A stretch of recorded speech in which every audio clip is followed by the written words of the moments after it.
Folks, it dawned on me. It's just coming to me as I'm thinking here and I'm watching what's going on in the Middle East.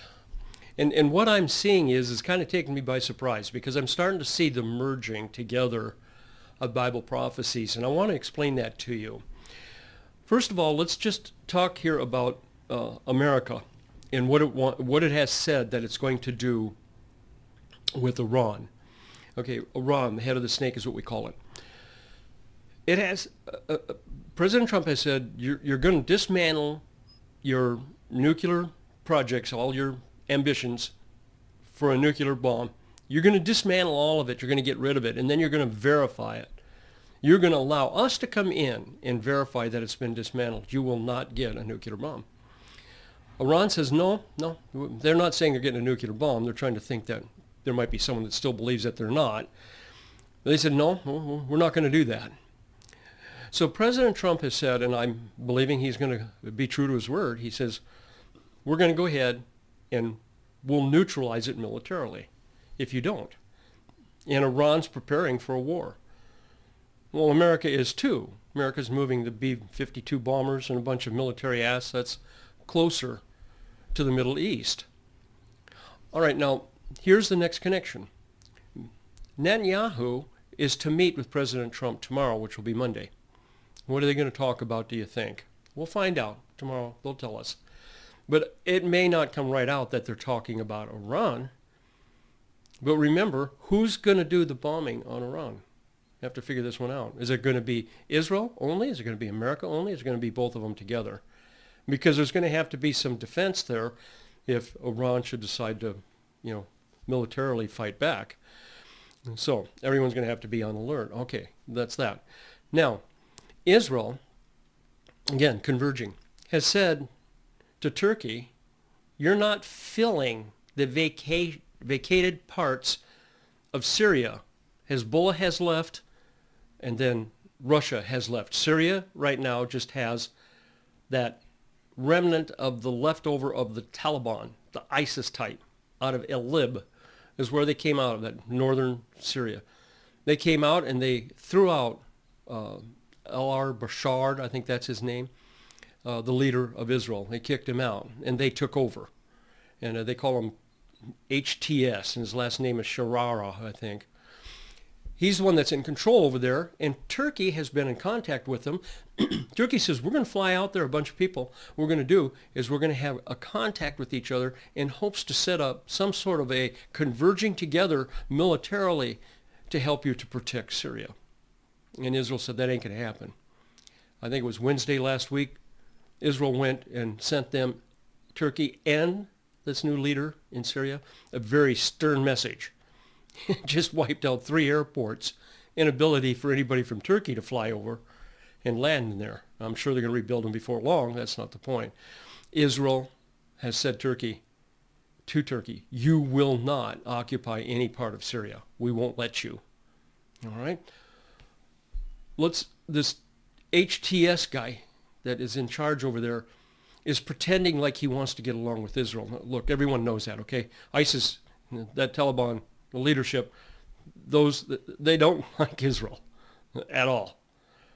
But yet they're right on the border of Israel. And Israel said that ain't going to work. And Israel's building up a big, heavy buffer zone there. And so basically, we understand on the offensive, Israel said, ain't going to happen, Turkey, so stay out. And Turkey, I'll guarantee you, he does not like Israel. Let's go down into the Gaza Strip now. The Gaza Strip has a military movement, offensive, coming from Israel against Hamas. And they basically are attempting at this time to be able to corner Hamas in the Rafah area, which is the bottom part of Gaza Strip. And they're succeeding. The military is succeeding.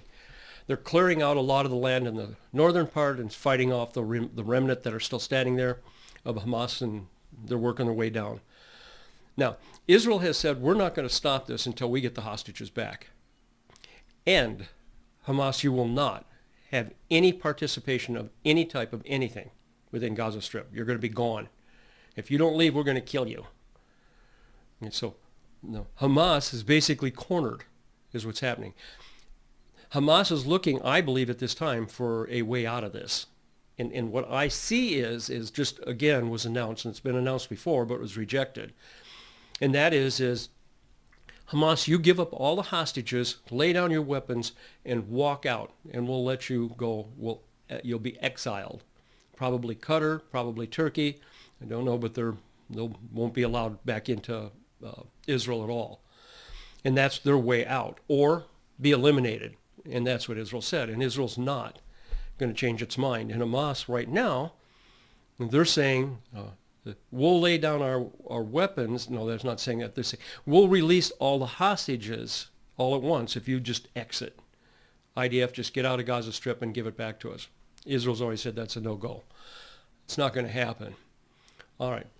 Lebanon and Hezbollah has been basically greatly reduced in power, and they're still trying to rebuild. And that was a whole part of Syria, Turkey, being able to reestablish a route to move weapons from Iran to Iraq through Syria and into Lebanon. Israel said that's not happening anymore. So Hezbollah is kind of out there. Now, Yemen and the Houthis, Iran, in anticipation of a war with America, Israel, is calling a lot of its troops, leaders, out of Yemen and bringing them back to Iran. They believe, Iran's believing that what America is doing, the bombing, destruction of the Houthis within Yemen, that they would target the leaders of Iran. So Iran is saying, come on, get out of there. Come back home again. And America is succeeding. Houthis are greatly being battered down. Okay, so we have, at this particular point, two particular scriptures, and I'm going to give those to you. I'm going to read them to you because you know them both really well, but I want to explain them to you and how I'm visualizing this, because I think we're probably a lot closer than a lot of people think. Psalm 83, so many of you know this. Skip read here. Enemies make a tumult, they have hated, they have lifted up their head, taken crafty counsel against the people, against the hidden ones, the hostages. Come and let us cut them off from being a nation, that they be have no more in remembrance. Consulted together with one confederate against thee. Now, here's the point. Here it is right here. Okay? Against thee. In here, Asaph announces who. Okay? The tabernacles of Edom, the Ishmaelites, Moab, the Hagarenes, Gebal, Ammon, Amalekites, Philistines, the inhabitants of Tyre, Ashur is joined with them, and Lot. Now, to understand what this is, what is being said here, when Moses led the Israelites into their promised land, Moses didn't go into the promised land. Israel set up in their promised land. And that's the names of the tribes. And this, the location of them, is the surrounding area of Israel, what we know today, and some past the borders. Ammon is the one that I wanted to tell you about. Ammon, they were merchants, and they had a path that if anyone was to follow that path, they could buy stuff that they needed. And Ammon, that particular tribe, set up in several places. So there isn't one place that Ammon actually is. So Ammon is in the middle, basically, of Israel. Then they have it set up in Jordan, and then they set up, just think of it as like a store chain. And then they set up very close to where Damascus is. So you see, Ammon is in three places. And that's because these are, the names of the tribes when they entered into the promised land. So now you understand that who it is that Asaph is talking about, the area that Asaph is talking about, the prophet. Okay, you've got that area. Okay. Now, next, again, familiar to all of you, this is Matthew 24. This is Jesus speaking after he was asked what are going to be the signs. And Jesus went on to tell them, and he answered unto them, for many shall come in my name. That's not where I want to go. I want to go to 6. You pretty much know it all here. Number 6, or verse 6. And ye shall hear of wars and rumors of wars. See that and do not be troubled. These things must come to pass, but the end is not yet. End of tribulation. But the end is not yet. But what did he just say prior to that? You'll hear of wars, rumors of wars. And what are these wars and rumors of wars that I've been explaining to you? It's all about Israel. isn't it? It's all around Israel right now.